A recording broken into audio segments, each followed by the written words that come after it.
One of the biggest mistakes and traps I find regarding the law of attraction, manifestation, reprogramming our brains. I made this mistake for years, I would say like 15 years, which is we get excited about the possibility, the testimonials, the pseudoscience, the true science, and we spend all of our time going to that next book or next technique. And what I realize, or what I suspect is happening, is that excitement is really dopaminergic. It's like getting high on excitement. And it's a defense mechanism to actually doing the work because the work isn't about excitement. The work is about disengagement and imprinting, and it's low arousal states. And I think we get so excited about it, we don't have to really deal with the reprogramming. We just move on to the next thing. And it wasn't until I reversed that process that things started to change. And so, with that, one more exciting piece of this is the last one. Okay. So, I'm going to explain what hypnosis is in the simplest form and why it's so simple but so powerful.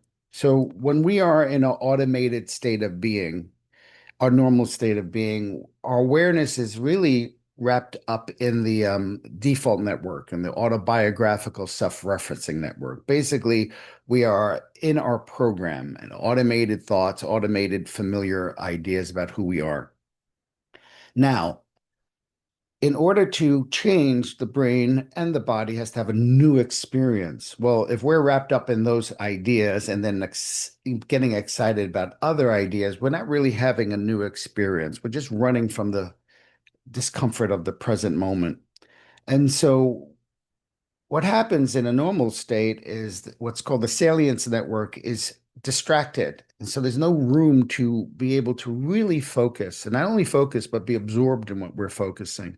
And what self-hypnosis is, or hypnosis eventually does, is it gets you to a place where you're completely focused, like you're completely focused. When that happens,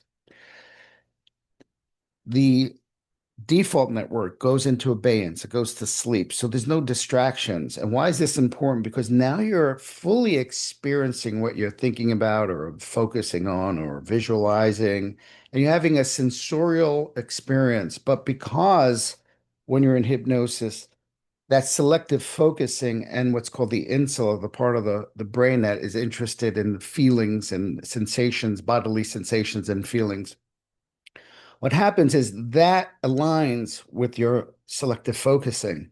So now what you're focusing on is creating an emotional and physiological experience in the body, which is changing us.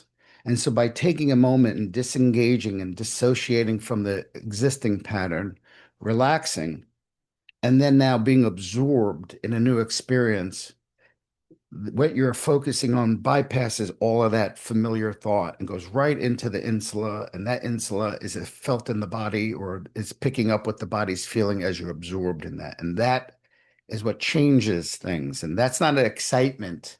That's not a possibility state of being. It's more of an experiential absorption and acquiescence to a new experience. Now, that in turn starts to create its own excitement to look for its like pattern in the world. Because if we like it inside, the brain has a tendency to want to look for it outside. So that's the last one. Okay, no more. Now let's do the process. GPS My Future starting soon. Sign up for the free course. There'll be a video and a Zoom session, a live Zoom session, and 10 weeks of reprogramming, bypassing resistance, releasing beliefs, negative emotions, reverse engineering the process so your subconscious mind and conscious mind can be aligned. If not, whatever work you're doing, remember to do the work and resist the temptation like I just didn't do to get excited about more information of science or pseudoscience or possibilities. And that can create a defense mechanism for some. If it doesn't for you, great.